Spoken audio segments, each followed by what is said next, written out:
Now we can go to the second presentation of this morning.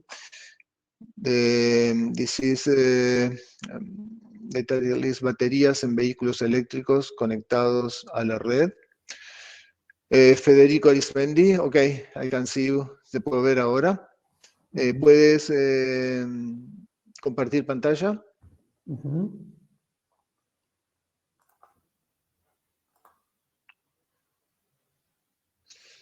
El ingeniero Federico Arismendi trabaja en la Facultad de Ingeniería de la Universidad de la República del Uruguay y es quien va a presentar este trabajo, baterías en vehículos eléctricos conectados a la red. Adelante. Sí, perdón, primero que nada, la presentación es en español. No sé si tienen alguna opción de Ningún problema, ningún problema. ¿Están viendo bien la presentación ahí? Perfecto. Bien, buenísimo. Bueno, muy bien. Mi nombre es Federico Arismendi, trabajo en Facultad de Ingeniería, Instituto de Ingeniería Eléctrica. Soy parte del equipo de trabajo de grupos eléctricos, trabajo de vehículos eléctricos en el Instituto de Ingeniería Eléctrica. Y bueno, la idea hoy es comentarles un poquito estos resultados del trabajo que hemos hecho y compartirlos con ustedes. Nada, simplemente un breve resumen de temario de lo que vamos a presentar hoy.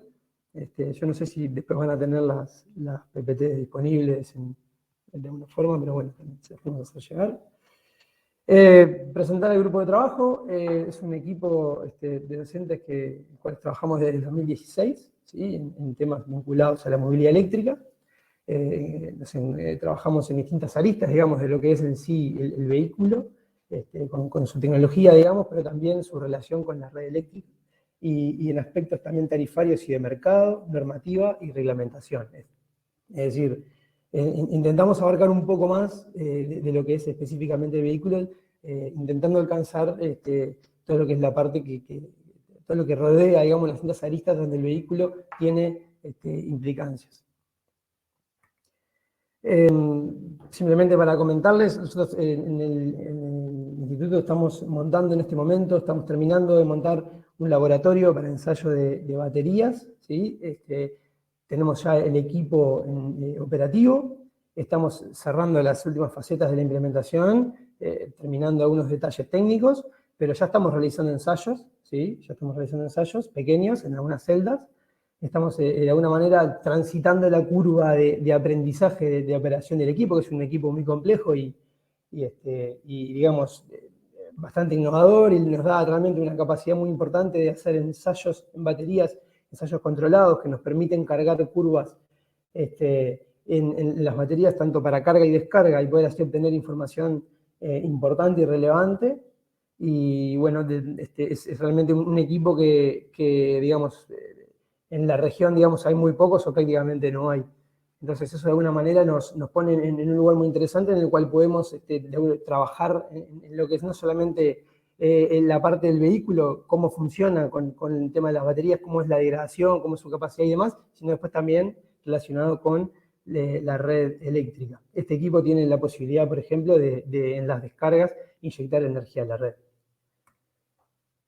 Bien, como un poco contarles simplemente a modo introductorio por qué trabajamos en el tema de movilidad eléctrica, digamos, por qué nos interesa, por qué vemos que es importante abordar esta temática. Una breve introducción, digamos, si uno mira un poco lo que son las emisiones de CO2, ¿sí? en el mundo y lo mira por sector, ve que el transporte tiene una cuota importante en lo que es la emisión de CO2, ¿sí? Entonces vemos que justamente ahí se abre una oportunidad en lo que es la utilización de vehículos eléctricos, en donde durante la emisión, es decir, durante la operación del vehículo, tenemos cero emisiones, ¿no? Donde aparece un problema en realidad es donde en la parte de la generación de electricidad, que a nivel mundial el porcentaje de emisiones es bastante importante, ¿sí? Pero luego, si venimos a lo que es Uruguay, puntualmente, nuestra matriz, digamos, de emisión de CO2 ha bajado muchísimo en los últimos años. Tenemos un porcentaje, una penetración muy importante de energías renovables en nuestra matriz, lo que hace que cada vehículo eléctrico que penetre en nuestro sistema realmente sea evitar, digamos, realmente la emisión de CO2. por lo tanto el impacto es mucho mayor. Fíjense que respecto al 2013, más o menos hemos bajado un 83% en lo que es la emisión de CO2 en nuestra matriz. Y hoy en día en Uruguay, según el balance energético nacional publicado por el MIEM, el MIEM es el Ministerio de Industria, Energía y Minería de Uruguay, el transporte es el responsable del 56%, perdón, de las emisiones de CO2, ¿sí? O sea, tiene realmente una cuota muy importante, por lo tanto, nosotros vemos realmente importante trabajar en esta línea y de alguna manera explorar lo que es la tecnología y también obviamente fomentarla a través de la información. ¿Cómo encaminamos un poco este trabajo? La idea fue empezar, estamos trabajando en lo que son proyectos de fin de carrera y otros proyectos con otras instituciones. Nosotros vamos canalizando, digamos, estos proyectos de esa forma. Puntualmente comienza con un proyecto de fin de carrera en el cual empezamos a implementar modelos de simulado de vehículos eléctricos, ¿sí? Y empezamos a utilizar también estos modelos, implementarlos en lo que son herramientas de cálculo, como puede ser MATLAB, ¿no? Y en este caso empezamos a trabajar también, agregarle una capa que viene a ser la parte de la interfaz gráfica, es decir, dejar en lo que es como producto un software que permite de alguna manera operar fácilmente y obtener resultados rápidamente de ciertas simulaciones realizadas sobre distintos tipos de vehículos eléctricos, ¿sí? Esta plataforma que les voy a presentar ahora tiene la posibilidad de seleccionar distintos ciclos de conducción, distintos vehículos, químicas de baterías y demás, y poder a partir de eso generar determinadas simulaciones y obtener determinados resultados. Bien, algunos de los elementos que hemos usado en este programa, básicamente hemos usado vehículos que se encuentran hoy en plaza en Uruguay, sí, que se pueden conseguir, como por ejemplo marcas y modelos, ¿no? Renault Kangoo, que son las camionetas, por ejemplo, son muy conocidas porque son parte de la gran flota que tiene UTE hoy, y después otros modelos como por ejemplo el BYD 5, que también es el modelo que se utiliza hoy en los taxis, ¿sí? En donde hay más de 60 taxis en Montevideo y se puede ver con frecuencia en la calle. Ese tipo de modelo, ese vehículo también está incorporado a nuestro sistema. La idea era justamente incorporar vehículos que se encontraban en plaza, ¿sí? Es decir, que localmente uno pudiera acceder a ese tipo de vehículos. Bien, ¿qué tomamos como base, como para empezar a trabajar? Primero que nada, definimos y tomamos pronto las definiciones de lo que son los ciclos de conducción. Es decir, cómo empezamos a comparar cómo opera cada vehículo. Los ciclos de conducción lo que nos dan son, básicamente son datos ordenados, como es ahí, de velocidad en función del tiempo. Es decir, esto es una forma de recorrer cierta distancia en lo que es velocidad y tiempo. Fíjense que tenemos distintos ciclos de conducción. Acá en este caso, por ejemplo, tenemos dos muy conocidos, que uno puede encontrar, por ejemplo, en un folleto de vehículo, cuando va a comprar un vehículo y pide el folleto técnico de ese vehículo, normalmente la autonomía de los vehículos está dada para determinados ciclos de conducción. Entonces, acá tenemos, por ejemplo, les presento en esta instancia el WLTP, ¿sí? Que de alguna manera, fíjense que tiene una etapa de velocidades bajas, tiene etapa de velocidades medias, altas y extra altas, digamos, lo que vendría a ser en etapas bajas, algo más asimilado a lo que es la ciudad, y después a medida que transcurre el tiempo va aumentando su velocidad y pasando ya a una extra alta que vendría a ser un uso más en rutas, digamos. Y después tenemos otro ciclo también, que es muy utilizado, que es el ciclo NDC, ¿sí? Que también tiene es bastante más estructurado y tiene una parte de baja velocidad. A ver si puedo, supongo que ven el mouse, ¿no? Tiene una etapa de baja velocidad, que también está asociada más bien a tramos, digamos, urbanos, y luego después tiene una etapa de mayores velocidades también asociada a lo que es, ¿cómo es? El tránsito en ruta. Entonces, para poder implementar estos modelos, lo que hicimos fue, en primera instancia, tomar la dinámica de movimiento del vehículo, ¿sí? Donde lo situamos en determinado ciclo de conducción, en determinado, digamos, le agregamos variables de ambiente para entender un poquito cómo funciona ese vehículo y cómo es la demanda después de par y de potencia, que es el motor el que le va a entregar esa tracción. Por lo tanto, las consignas que le pasamos al motor vienen de ese modelo, y luego, en el modelo del motor, extraemos lo que es la necesidad, ¿sí? Para alimentar ese motor de energía, que le pasamos a la batería para que de alguna manera podamos seguir esa cadena y poder ver cómo impacta todo eso en la batería, ¿sí?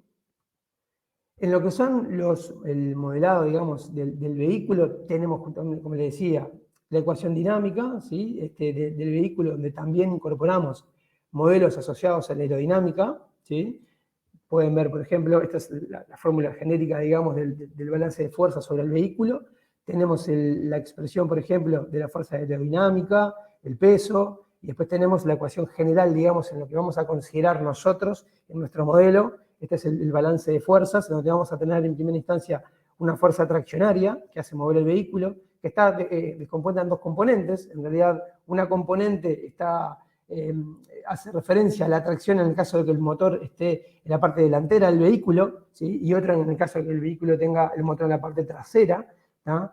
Obviamente no tenemos simuladas, en este caso, cuando tenemos motores, por ejemplo, en las 4 ruedas, acá estamos solamente simulando si el motor está en un lado y en el otro. Es decir, si el motor está adelante, la fuerza trasera en este caso 0, y al revés, ¿no? Si el motor está atrás, la fuerza delantera vale 0. Si no tenemos, en este caso, la complejidad del modelo, digamos, fue hasta ahí.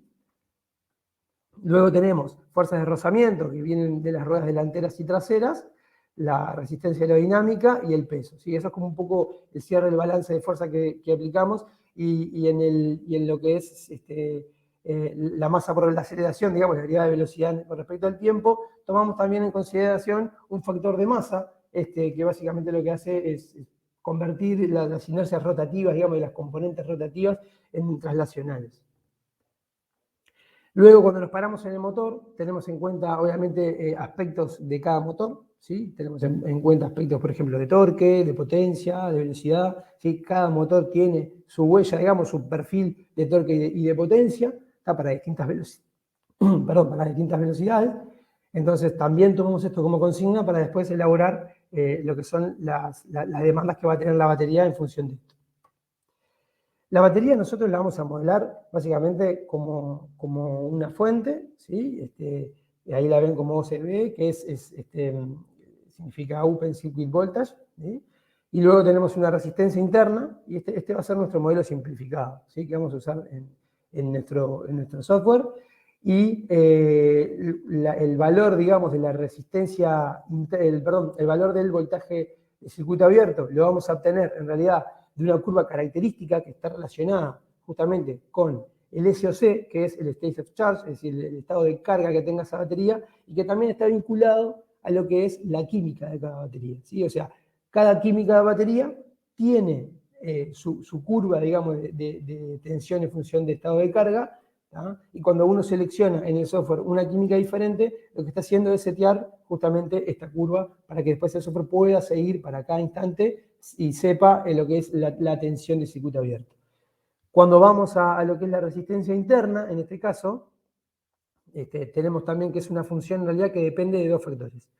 Del estado de carga también, pero le agregamos una dependencia con la temperatura, porque básicamente lo que veíamos en toda la bibliografía es que la dependencia es muy importante. Y ahí un poco lo que pueden ver en el gráfico, la variación de la resistencia interna, ¿sí? de una batería depende muchísimo de la temperatura. Entonces es una variable que no la podemos dejar afuera. Entonces lo que hicimos básicamente fue también mapear, digamos, el valor de resistencia en función de esta variable. Todos estos modelos quedan contenidos en distintos diagramas de bloques, ¿sí? Lo que hicimos fue armar, esto está armado en Simulink de MATLAB, y lo que hicimos fue colocar en cada diagrama, en cada bloque, ¿sí? Distintas funcionalidades. Por ejemplo, conductor, se definen las consignas de aceleración y freno, ¿sí? El bloque entorno, por ejemplo, tiene que ver las consideraciones del ambiente, temperatura, pendientes, y demás. Y después tenemos, por ejemplo, la parte de control, ¿sí? del motor del vehículo, y la parte del vehículo de pasajeros, es decir, lo que engloba todo eso y establece la operación. También agregamos un módulo de visualización para poder de alguna manera poder visualizar las distintas curvas que podemos obtener de nuestro sistema, de nuestro software, y de alguna manera poder hacer evaluaciones sobre ello. A modo de ejemplo, le hago un zoom in en lo que es el bloque de entorno, ¿sí? Estos son algunos de los parámetros que colocamos y que consideramos en nuestro modelo. Obviamente que pueden considerarse mucho más o de diferente forma, digamos, pero esto fue como una primera aproximación para por lo menos tener esto, digamos, estas consideraciones en nuestro software. Temperatura ambiente, presión atmosférica, rozamiento del suelo, ¿sí? Es decir, pendiente, van a ver más adelante, les voy a mostrar que la pendiente realmente es un factor muy importante, ¿sí? Cuando hablamos de los ciclos de conducción, un punto que hay que tener en cuenta es que esos ciclos de conducción no tienen en cuenta, por ejemplo, las pendientes. Estamos hablando de que la hipótesis de esos ciclos de conducción es que la pendiente es cero en todo el tiempo, estamos hablando de terrenos planos, pero después, ¿qué pasa? ¿Cómo se afectan los modelos? Cuando a eso le agregamos más realidad, es decir, le agregamos porcentajes de pendiente, de inclinación al suelo, vamos a ver después que las autonomías cambian totalmente. ¿Sí? Entonces también queríamos como agregarle esta cuota importante para hacer más reales estos modelos, y ni hablar la temperatura ambiente, que es un factor, como les comentaba, impacta directamente en la batería. Para que tengan una idea, así a grandes números, una batería de litio en verano, digamos, puede rendir hasta un 20% más que en invierno. ¿Sí? O sea, la afectación de la batería en lo que es la temperatura ambiente es muy, muy, muy importante. En nuestro modelado de capacidad tomamos un modelo de un paper, ¿sí? Que está referenciado ahí, y básicamente en función de esta capacidad calculamos lo que llamamos el SOH, que es el State of Health, es el estado de salud de esa batería. ¿Ah? Ahí tienen un poco el modelo. Nosotros lo que hicimos fue tomar las consideraciones de ajuste de estos parámetros A, B, C y D, ¿sí? Y el FCE que ven aquí, en función del DOD, que acá les dejo un poco qué es cada una de las siglas, para los que no conocen. El FCE es el Full Cycle Equivalent, es decir, estos son los ciclos, digamos, equivalentes, porque lo que estamos considerando en este caso no son ciclos cortos, sino son ciclos de 0 a 100, y en lo que es la carga, obviamente, y la descarga de 100 a 0, para poder modelar esto.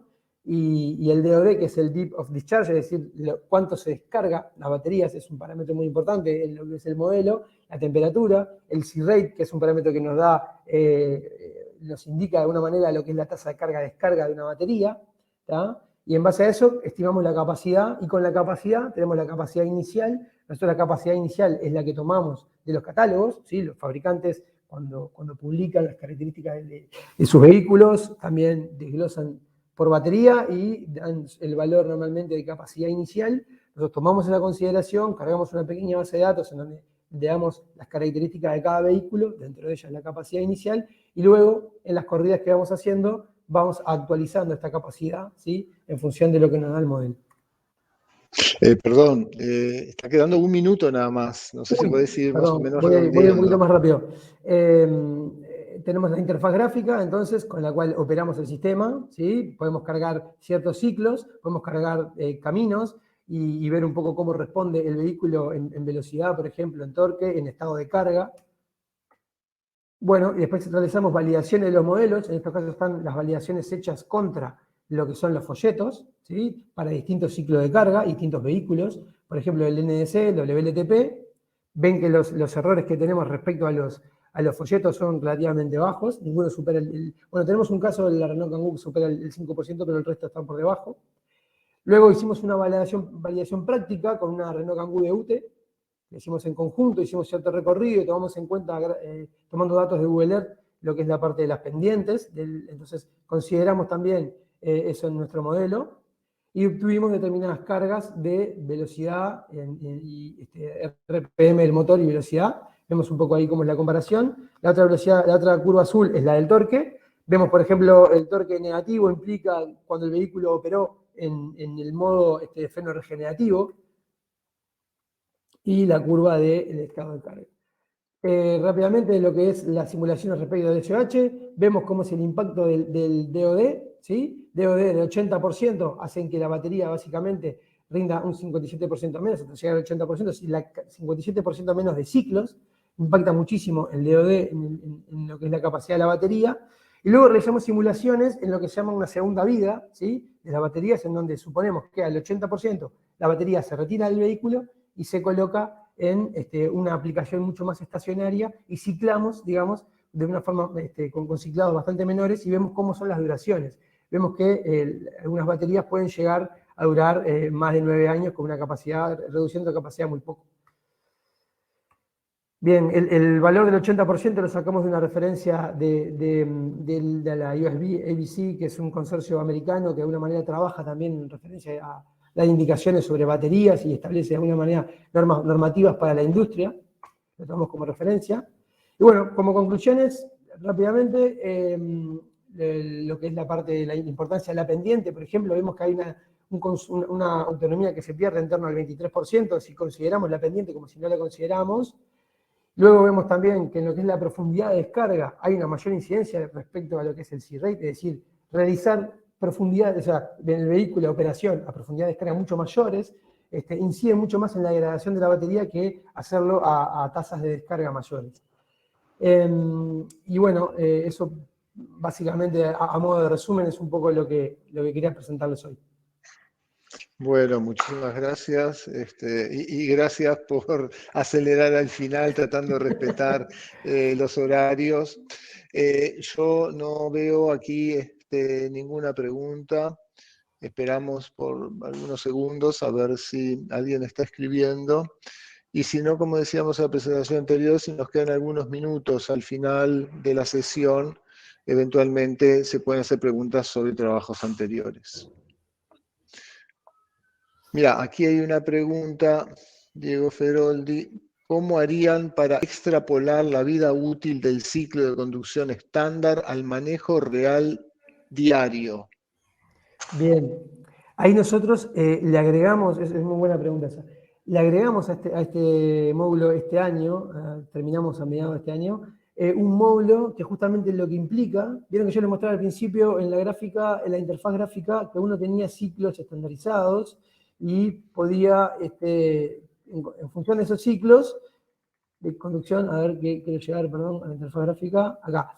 Vieron que acá tienen el determinado tramo. Bueno, lo que implementamos en este software fue tomar un ciclo real, es decir, el ciclo que cada uno quisiera hacer. Entonces tenemos la posibilidad de en un mapa elegir puntos, ¿sí? Y tomar el ciclo que uno quiera, y en eso tomamos de la base de datos de Google las pendientes también, entonces podemos de alguna manera elaborar un ciclo real en base a más parámetros, a más indicadores, y podemos acercarnos mucho más a lo que sería una operación real del vehículo. No, la verdad que un trabajo fantástico realmente, felicitaciones.